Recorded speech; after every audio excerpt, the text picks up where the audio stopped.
36 Eight-Trigram Arrays, the array of ethical relations. 4. Ethical relations refers to the relationships established between individuals based on various factors such as generation, status, seniority, gender, and degree of kinship. These relationships include those between grandparents and grandchildren, parents and children, spouses, siblings, uncles and nephews, aunts and nieces, in-laws, rulers and subjects, superiors and subordinates, leaders and followers, employers and employees, masters and disciples, teachers and students, and so on.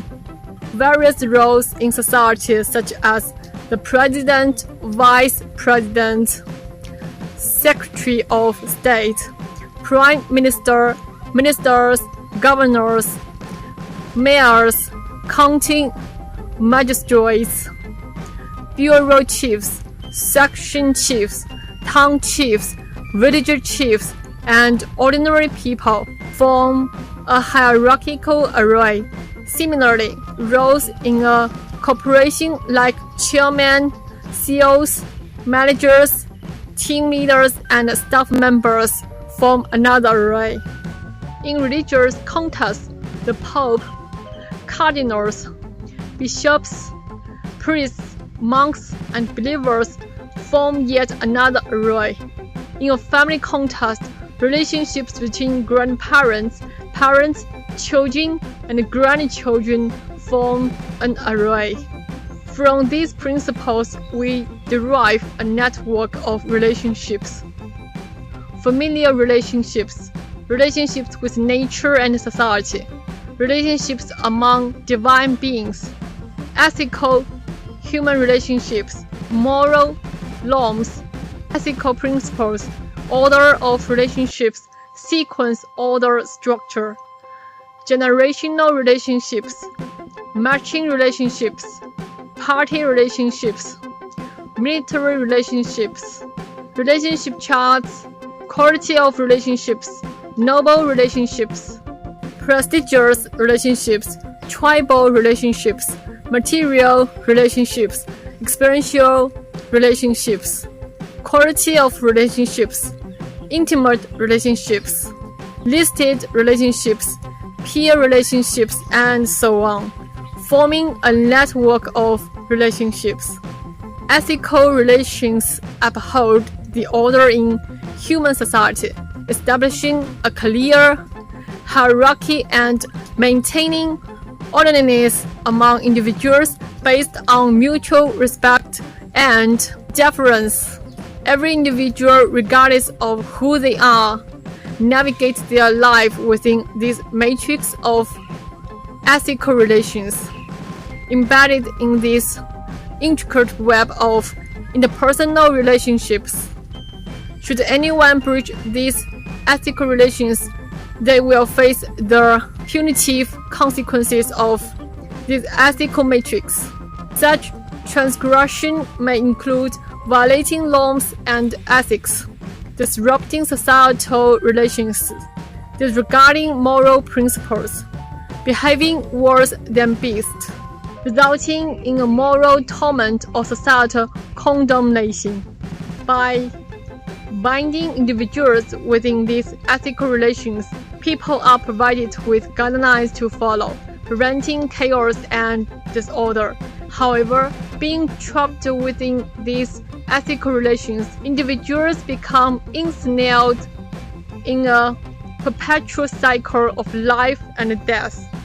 Unable to escape the inevitable realm of life, they are also unable to escape the confines of the territories of different qualities of life. For instance, the influence of parental relations within the ethical array is so profound that it becomes difficult for individuals to escape. Similarly, marital relations within the ethical array constitute a significant portion of one's life, meaning that half of one's happiness or misery is created by their spouse. Once interpersonal relationships are established among individuals, they inevitably come under their influence. Aspects such as consciousness, thought, emotion, spirit, lifestyle, daily routine, diet, ideology, and so on, are unable to form an independent and complete personality and self-system. They cannot achieve harmony.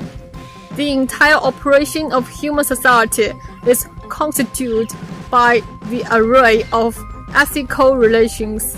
To transcend to a celestial state, to escape the confines of the realm of necessity and enter the realm of freedom, one must escape the ethical array. Buddha said all sentient beings are equal, but within the ethical array, equality among sentient beings is difficult to achieve. The reality of life cycle of reincarnation tells us that the ethical relationships between individuals in this life differ greatly from those in past and future lives. One's grandmother from a past life may become their daughter in this life. Their wife in this life may become their mother in the next life. Their children in this life may have been enemies in a past life. And someone who helped them in this life may have been their dog in their past life. The relationship between people, what are they exactly? If we limit our understanding of relationships to the present moment, everything seems clear. But if we expand our understanding to encompass a broader span of time and space, everything becomes confusing and difficult to discern. It's quite troublesome, quite complex. It's a headache. It's better to treat everyone equally and love all sentient beings. How to escape the ethical array? Cultivate independent consciousness. Cultivate a complete personality. Follow the laws of life and life according to the will of the greatest creator. Heed the teachings of Christ Jesus, Buddha Sakyamuni, and the celestial Lao Tzu. Establish moral guidelines for happy, joyful, free, and blessed life. Regardless of who you are, as long as you can make me happy, joyful, free, and blessed, I will play with you. Otherwise, I won't. Regardless of who you are, as long as you can help my life ascend to the realm of freedom and reach heaven, I will play games with you. Otherwise, goodbye. However, one must still fulfill their responsibilities and obligations and repay their debts.